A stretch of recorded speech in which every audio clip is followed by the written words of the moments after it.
the definitions. What is statistics? Statistics is the study of how to collect, organize, analyze, and interpret numerical information and data. Well, that sounds pretty esoteric, right? But if you actually think about it, even if you did a simple survey, like you just did like you just look on Yelp, right? You look on Yelp and you see, the restaurant you want to go to. Some people say 5 stars or 4 stars, but there's a few 2 stars, 1 star. Well, do you go? I mean, there's a whole bunch of different answers. So how do you do that? You kind of have to analyze it. You kind of have to interpret it. So it's not that easy. So statistics is both the science of uncertainty and the technology of extracting information from data. So in other words, if you've got a bunch of data about like a restaurant, you don't know how it's going to be if you actually go there, right? You don't know for sure. But so it's a science of uncertainty. If you look on Yelp and you're seeing almost everybody's giving it a 4 or a 5 star, maybe it's going to be good for you, right? But you don't know. Maybe there's new management. That's the uncertainty. So statistics is used to help us make decisions, not just whether to go to the restaurant or not, but important statistics such as in healthcare and public health. Well, I guess if it's an expensive restaurant, maybe it's important. But anyway, in healthcare and public health, you really need these statistics because they really guide you. Like, for example, let's think of the Center for Disease Control and Prevention in the United States. So what do? They spend the whole year studying the different flu viruses that go around because there's more than one. They spend the whole year doing that. They organize, analyze, and interpret numerical information and data about these different viruses, the different influenza viruses that are going around. They extract that information. And you know what decisions they make? They make the decisions about what viruses to include in the next year's vaccine. Are they always right? Sure enough, they're not. I mean, have you ever had a year where you're like, oh my gosh, everybody I know got vaccinated and they're still getting sick? Well, give them a break. It's the science of uncertainty. It just didn't work out that time. However, this is probably better than just randomly guessing, right? So that's statistics for you. Now, I promised you I'd tell you the statistics ease version of individuals and variables. Now, if you're outside statistics, you know that individuals are people, right? And you know that a variable is a factor, like a factor that can vary. Like the only variable is, I don't know what time something's going to happen. But when you enter the land of statistics, there are specific meanings to these two words. Individuals are people or objects included in a study. So if you're going to do an animal study with some mice in it, those would be the individuals. If you do a randomized clinical trial and you include people who have Alzheimer's in it, then patients are your individuals. But we do a lot of different things in healthcare. We sometimes study hospitals, like the rate of nosocomial infections, in which case if you're looking at a whole bunch of different hospitals, those would be the individuals. Sometimes we look at states, rates of infant mortality, for example, in different states. In that case, states would be individuals. So as you can see at the bottom of the slide, a variable then is a characteristic of the individual to be measured or observed. I give some examples on the slide, but like I was saying, if you wanted to study a hospital, for example, I gave you the example of a variable of a rate of nosocomial infections. You could also have other variables about that individual or hospital, like the rate of in-hospital mortality. And so, as you can see, one of the things we do in statistics is we sit down and we decide, well, who are going to be our individuals that we're going to measure, and what variables are we going to measure? So I just threw up here a few examples of different kinds of individuals we have that we use a lot in healthcare and public health. And an example of just one variable about those example individuals, but there would theoretically be many variables about them. And I just want you to notice a lot of times the individuals are geographic locations. Other times they might be institutions, like I said, like hospitals or clinics or programs. There's other things that they are, but these are just kind of the big ones. So as I was describing, and just to review what I went over, statistics is used in healthcare and other disciplines too to aid in decision making, like I gave the example of the CDC and their vaccine for influenza. And so, therefore, it's really important to understand statistics because you need to understand these processes in healthcare. Like, how do we figure out what to do? Like, not only what do we do, but how do we figure out what to do? And that's really important because we use statistics a lot in healthcare. Now we're going to move on to talk about what a population parameter is and what a sample statistic is. So we're going to go over first the definition of a population and the definition of a sample, so you're sure about what those mean. And we're going to talk about the data about a population and the data about a sample and how those are different. And then we're going to get into what I was just describing, parameters and statistics, and I'll give you a few examples. So let's start with what is a population. Again, another case where you just have a normal old word, but it has a special meaning in statistics. Well, it's a group of people or objects with a common theme. And when every member of that group is considered its population, right? So here's just one example. So the theme would be like nurses who work at Massachusetts General Hospital. So the population then, if that was your theme, would be the list from human resources of every nurse currently employed at MGH. Now, it really does depend on how you define that theme. Like I could have said, nurses who belong to the American Nursing Association, right? And then we'd be looking at a different list. I could say nurses who live in New Orleans, in the city limits of New Orleans, who live there, right? Then we'd be looking at a different population. So it really has to do with the details of how you describe the theme around that population. But the point is, once you describe that theme, the population is every single individual in there. So then what is a sample? Well, it's a small portion of that population. It can be a representative sample, but it can also be a biased sample, and we're going to get into that. So let's just go back to MGH and think. Let's say we were going to survey a sample of the population of nurses at MGH. Let's say we only surveyed nurses in the intensive care unit. That would be a sample, but not a representative sample. So it would be a small portion of that population, but not a representative one. Probably more representative would be if we asked at least one nurse from each department. And so I just want to get in your head that the whole concept of sample is that it's just a small portion of the population, and it's not a portion of some other population. It's just that one. But the problem is you can get a biased one or a representative one, so you have to think about it. So when you think about it, if you've got a whole population, then you would get variables about each individual in that population, and those variables would be your data. But if you chose samples, then just a portion, well, it would be a lot less work, right? You'd still have to get variables about those individuals, but there's way fewer individuals, so it'd probably be easier. So in population data from every single individual in the population is available, and that's called a census. So I knew a person who decided to do a survey of every single professor at a college. She didn't take just some professors from each department. She sent the survey to every single professor.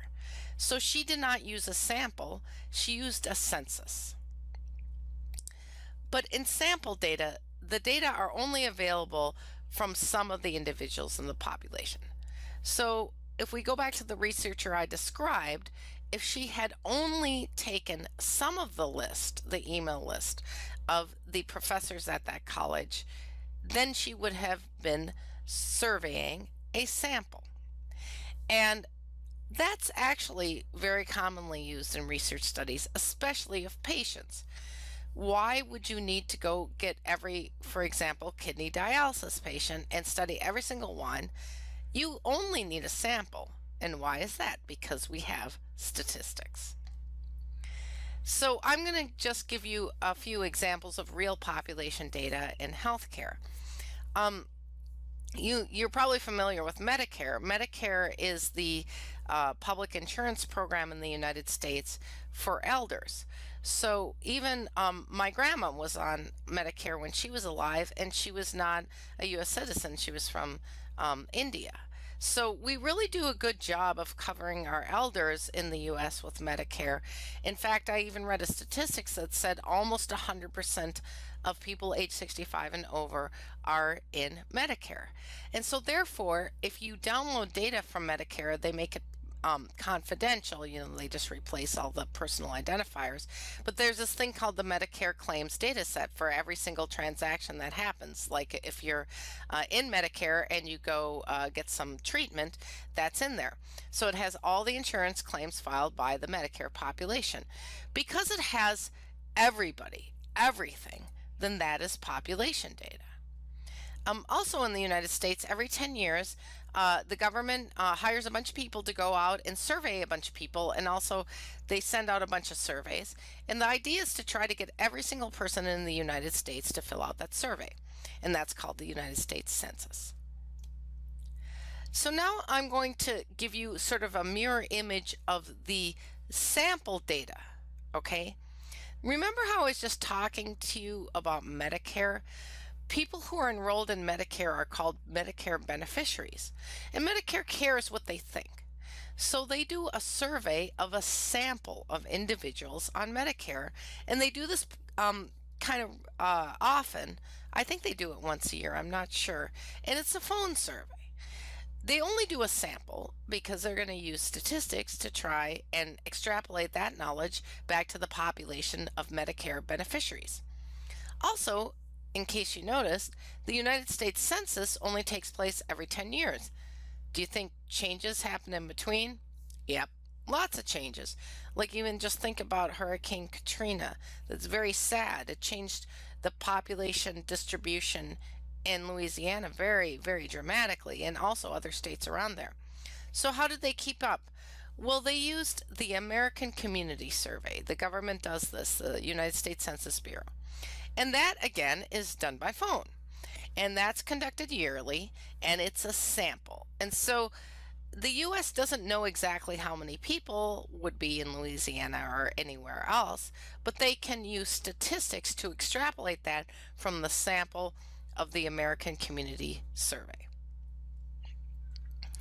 I want to just do a shout out to Statistical Notation. So from now on, when we see a capital N, like let's say you saw a capital N equals 25, then you can assume that 25 means a population. That's just kind of a secret code we use in statistics. However, if you saw a lowercase n, n equals 25, and it was lowercase, then you could assume that this was a sample of the population. And again, it's just kind of like a secret code. You have to pay attention. When I'm talking and I say n and you can't see uppercase or lowercase, you don't know if I'm talking about a population or a sample. Now I'm going to get into the concept of parameter versus statistic. I want you to notice that the word parameter starts with P, pa. So a parameter is a measure that describes the entire population. So for instance, anything that would come out of that whole Medicare claims data set or that whole United States Census would be a parameter. On the other hand, a statistic starts with S, and statistic is a measure that describes only a sample of a population. Here we have again a situation where the word statistic is used like daily on the news. In fact, sometimes I hear on the news something like, oh, look at the rate of HIV in Africa. It's going up. That's a terrible statistic. I agree, it's terrible, but they mean parameter because they're talking about all of Africa, every single person in Africa. If the rate of HIV is going up in Africa, they mean a parameter. They don't mean a statistic. So here's an example of parameters in statistics that are based on the same population. So for example, the mean age of every American on Medicare is a parameter. That's every single person. However, remember the Medicare beneficiary survey? That's just a sample. So if we took the mean age of those people, we would just have a statistic. And again, you just have to pay attention because if you listen to the news, you'll hear them use the word statistic to mean both parameter and statistic. But in this situation when you're practicing in the field of statistics, it's very important to point out when the number you're talking about comes from a population versus comes from a sample. So you should really use the term, this is a parameter if it's from a population, or this is a statistic if it's from a sample. And so again, don't get confused. If you're listening to someone talk in a lecture or in a video, you might want to look for clues that a number is a population parameter or is a sample statistic. If you hear that the data set that they use encompasses an entire population, and usually that's the kind of stuff done by governments. Like remember when I was talking about the rate of HIV in Africa? Well, that'd probably be done by governments or the United Nations or the World Health Organization.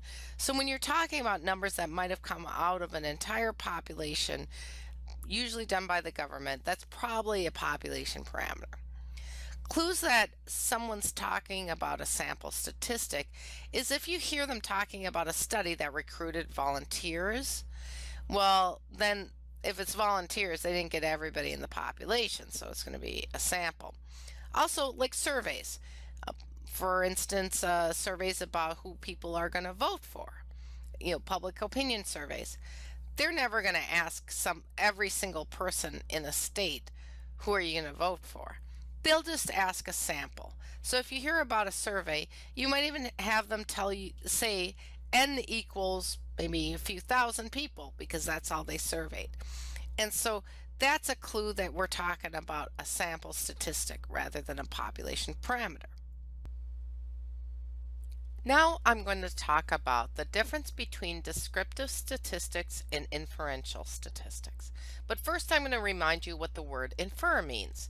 So infer means to kind of get a hint from something indirectly. It's kind of the complement to imply. So if I said my friend implied that I should not call after 9 p.m., and I figured that out, I would say I inferred that I should not call my friend after 9 p.m. Okay, so inferential is what I'm going to talk about next, but first I'm going to talk about descriptive. Descriptive is pretty easy because you can do it to samples and you can do it to populations. Well, variables from samples and populations, right? And so descriptive statistics involve methods of organizing, picturing, and summarizing information from samples and populations. It's basically just making pictures of it, right? Like look at that bar chart. And that's just a simple picture, and that can be made with just about any data. You get data from surveying people at work. You get data from surveying your friends, what they're going to bring to the potluck. Any of that can be used. You can go download the census data. You can make descriptive statistics out of that. But there's something very special about inferential statistics, and that involves methods of using information from a sample to draw conclusions regarding the population. Therefore, inferential statistics can only be done on a sample, and that's why it's called inferential, right? Because the sample is going to give a hint about what the population is, right? It's not going to say it directly, which is annoying, right? But that's that uncertainty thing I was telling you about. So the sample is going to imply something. Well, we're going to infer something from the sample about the population, right? So that's what inferential statistics is where you take a sample and you infer something about the population. Whereas descriptive statistics is more loosey-goosey. You can just do that to samples and populations, kind of like make pictures out of it, right? So, in statistics, it's really important to properly identify measures as either population parameters or sample statistics, because as you can see, you can only do inferential statistics on samples.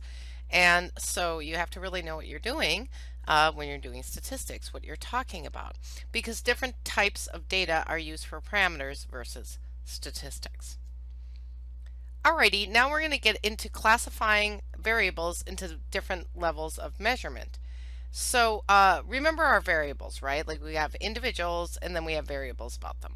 And those variables actually can only fall into two groups, quantitative versus qualitative.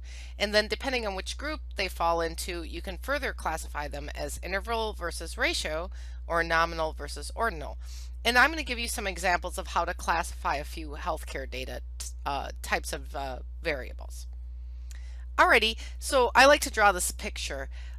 It's a 4-level data classification. I'll draw it slowly here for you. So we start with human research data. That's what I like to start with.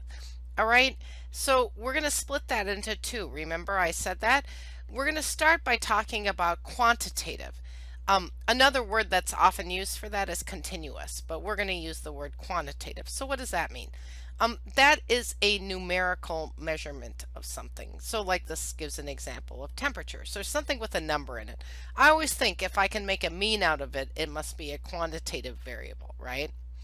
And so here's an example of quantitative variables. So time of admit, right? So imagine that you work a shift in the ER, right? And from maybe 8 p.m. to 12, like midnight, right? So you have this 4 hours, and you could say what the average time of admit would be for those who got admitted to the hospital. You know, somebody got admitted at like 8 o'clock and then somebody at 8:15 and whatever. You could put that together and you'd say what the average time was.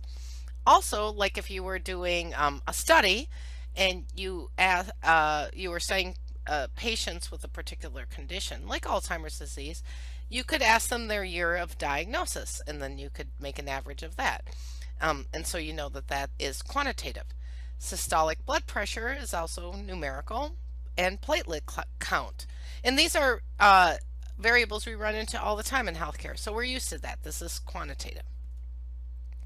Now we'll get back to our picture. So that's one side. So what if it's not quantitative? What else could it be? Well, the only other category it could be is categorical or qualitative.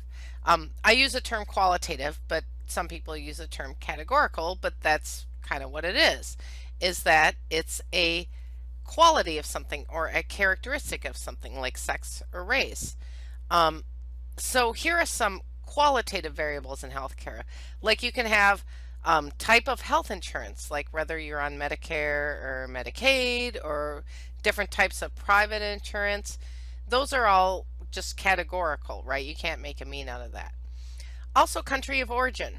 If you're in a group of students and there are international students in there, well, what countries are they from, right? Well, you can't make a mean out of that. Also, you have situations where you do have numbers involved, like the stage of cancer, right? That's depressing. Stage 1 cancer, stage 2 cancer, stage 3. Well, you never could make a mean out of the stage of cancer. You wouldn't say, well, the mean stages is 1.4 or something like that. It's just a category. And of course, stage 4 is a lot worse than stage 1. You know, they're not just equal categories, but they're categories. Same with trauma center level 4 trauma center. Well, you wouldn't make a mean out of the number of after the term trauma center, right? Like what level it is. But you could say, well, in the state, maybe so many percent of our trauma centers are level 4 trauma centers. So it's really just a categorical variable, even though there's a number involved. All right, so let's get back to our diagram. We figured out how to take any variable and first split it into one or of two categories, either quantitative if it's numerical or qualitative if it's a characteristic. Now we're going to just concentrate on quantitative because we're going to separate those variables into two categories. And the first one we're going to look at is interval, and the second one we're going to look at is ratio. So if you happen to decide a variable is quantitative, then it could be interval or ratio. but not if it's qualitative, okay? If it's qualitative, it doesn't get to do that.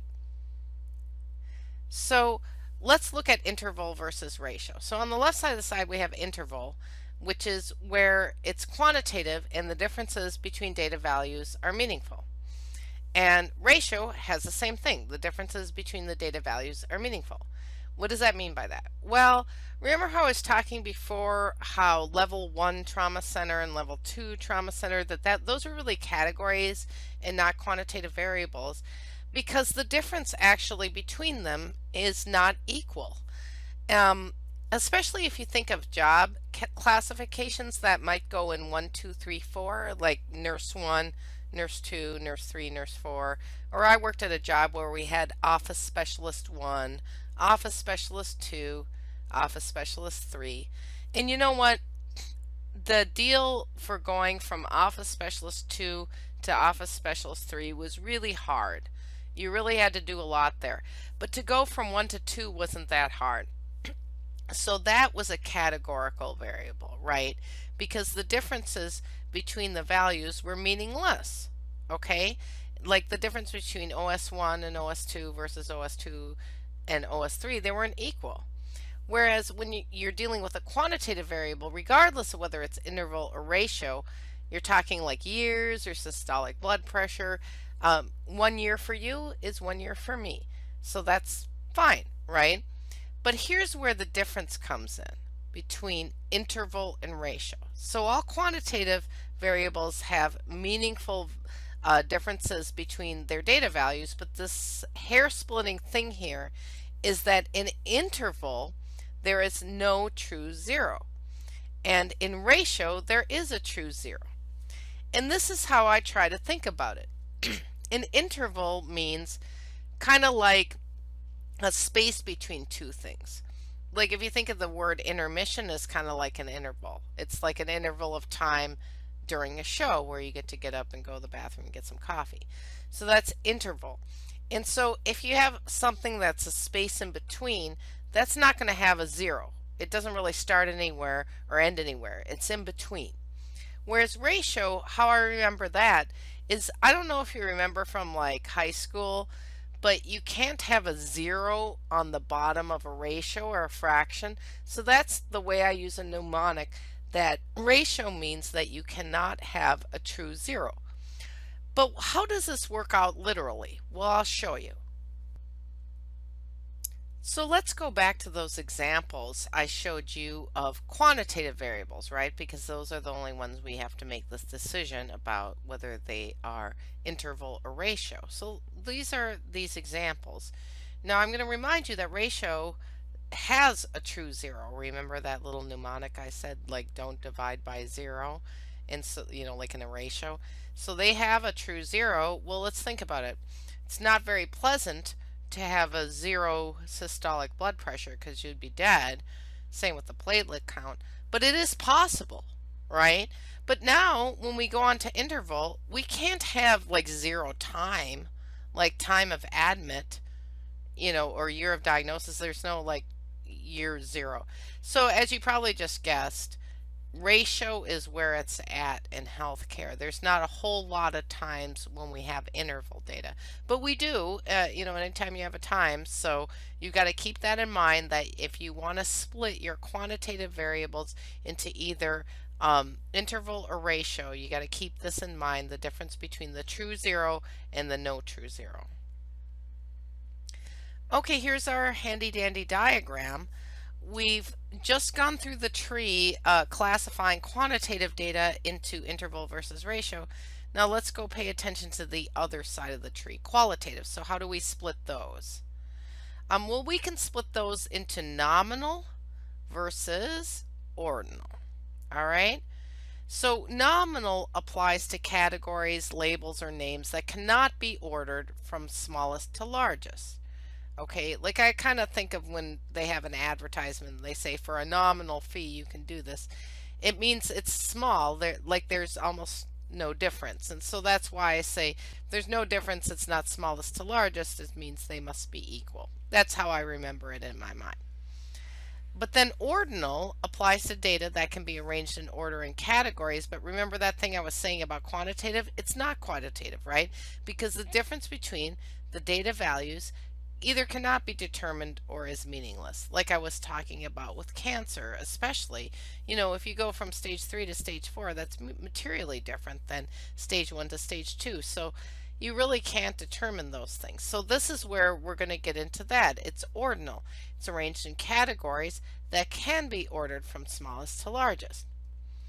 So remember our old friends that I threw up there before of these examples of qualitative variables in healthcare. Well, let's just reflect on this. Nominal cannot be ordered, right? So that would be more like type of health insurance and country of origin, because they could all be equal. Whereas ordinal is going to have a natural order, even though the differences between the levels is meaningless, which is what makes it so different from a quantitative variable. So which is why it stays on the qualitative side of the tree. It just gets labeled ordinal. So what you want to do is, if you think you have a qualitative variable on your hands, look for a natural order. If there is one, it's ordinal, and if not, it's nominal.